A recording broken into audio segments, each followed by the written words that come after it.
한국 부산을 찾은 라이베리아인 A씨와 B씨, 한 명은 50대, 또 다른 한 명은 30대 남성이었습니다.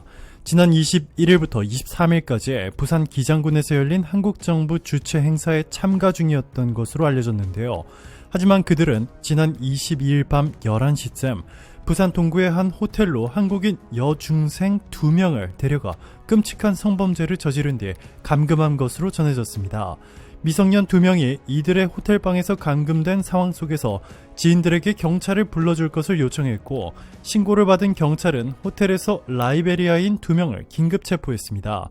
한 목격자는 경찰차가 4대인가 있었고 건장한 남자들이 무슨 패싸움이 났나 싶을 정도로 시끄럽긴 했어요 라고 전했습니다.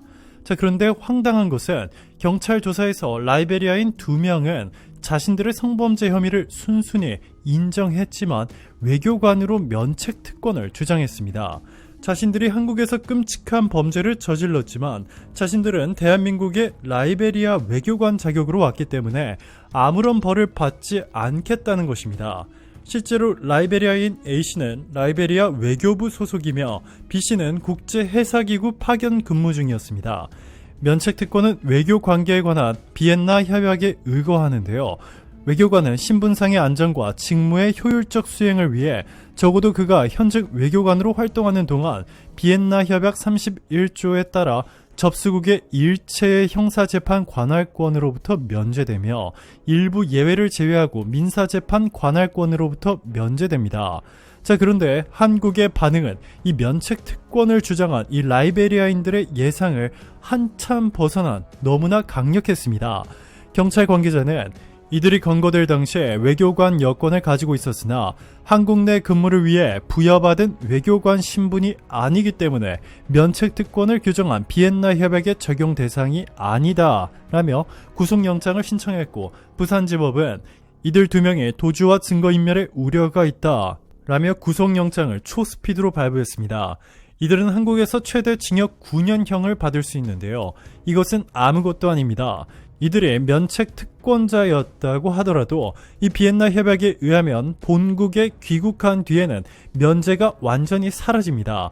한국에서 징역 9년형을 모두 마친 뒤에 이 라이베리아로 돌아가면 라이베리아에서 다시 법의 심판을 받게 되는데요. 현지 분위기상 이들은 한국에서보다 훨씬 더 무거운 형량을 받을 것으로 보입니다.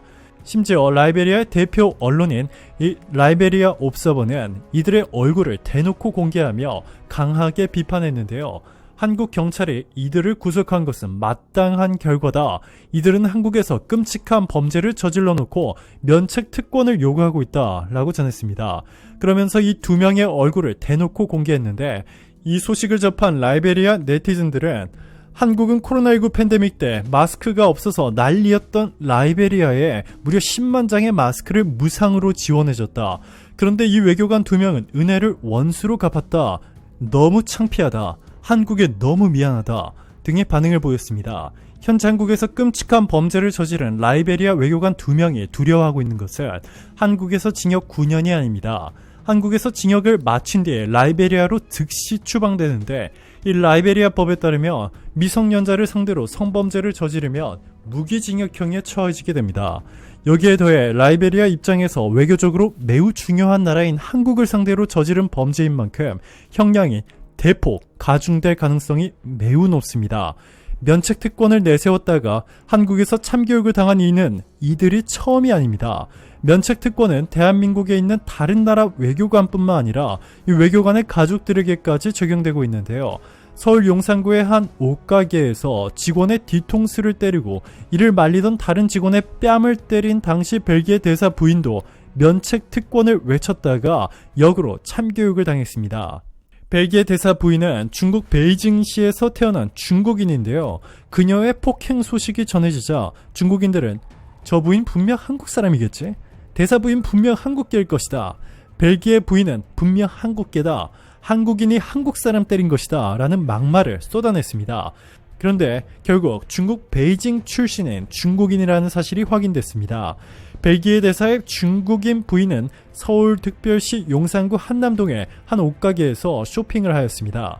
처음에 옷을 입으러 가려는 모습을 보였고, 점장과 직원들은 벨기에 대사 부인에게 탈의실 위치를 안내하였고, 옷을 고르고 탈의실에서 갈아입어달라고 부탁까지 한 상황이었습니다. 그런데 벨기에 대사 부인은 계속 점원의 말을 무시하고 아무렇지 않게 매장 로비에서 신발을 벗지 않은 상태에서 흰 바지를 갈아입었습니다. 그리고 흰 옷을 갈아입는 것 외에도 1시간 동안 계속 매장 내 옷들을 입어보다가 아무것도 구매하지 않고 가게를 나섰습니다. 이때 그녀가 계산하지 않은 옷을 입고 나간 것으로 오인한 직원이 밖으로 따라가 옷 구매 여부를 확인하였습니다.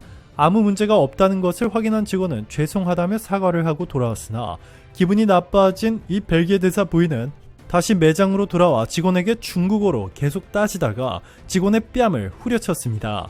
해당 직원의 뺨이 시뻘겋게 부어오를 정도로 강한 타격이었습니다.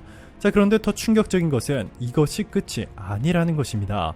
옷가게 직원 폭행으로 무리를 빚은 주한 벨기에 대사의 중국인 부인이 또다시 폭행 사건에 휘말렸습니다. 이번엔 환경미화원과 몸싸움을 벌인 것으로 알려졌는데요. 오전 9시 25분께 용산구 한남동 독서당 공원에서 환경미화원 A씨와 시비가 붙어 다툼을 벌인 것으로 알려졌습니다. 청소를 하던 A씨의 빗자루가 벨기에 대사 부인의 몸에 닿으면서 싸움이 시작된 것으로 전해졌는데요. 화가 난 벨기에 대사 부인은 환경미화원 E씨에게 언성을 높였고 또 폭행까지 한 것으로 알려졌습니다.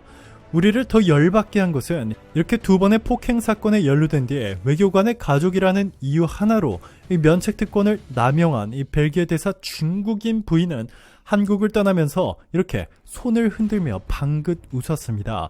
마치 나는 한국에서 절대 벌을 받지 않아도 된다 라고 비웃는 듯한 표정으로 한국을 떠났습니다. 하지만 이 중국인 부인 때문에 결국 남편인 레스쿠이의 벨기에 대사는 사건 후 즉시 대사 자리에서 스스로 물러났습니다. 이렇게 불명예스러운 일에 연루되면 레스쿠이에는 더 이상 승진이 어려운데요. 벨기에 대사관이 직접 이렇게 한국에 사과문까지 게시했는데 이 소식이 전해지자 벨기에 현지에서는 중국인에 대한 혐오 여론이 들끓고 있습니다. 중국인 한 명 때문에 벨기에 전체가 욕을 먹고 심지어 한국인의 벨기에에 대한 인식이 심각하게 훼손됐기 때문인데요. 실제로 벨기에 정부는 한국의 LG에너지솔루션과 삼성 SDI 등 세계 최고의 전기차 배터리 회사들이 벨기에에 천문학적인 규모의 투자를 통해 최첨단 공장을 만들어 셀 수 없이 많은 벨기에인들의 고용을 책임지고 있어 한국과의 외교에 매우 각별한 공을 들이고 있는데 벨기에의 가장 중요한 나라가 되어버린 한국에 이 중국인 한 명 때문에 심각한 외교적 타격을 입을까봐 노심초사하고 있습니다. 라이베리아도 마찬가지입니다. 한국 기업들이 막대한 영향력을 행사하고 있는 라이베리아 정부도 한국인 미성년자를 상대로 끔찍한 성범죄를 저지른 라이베리아인 2명의 칼을 빼들었습니다.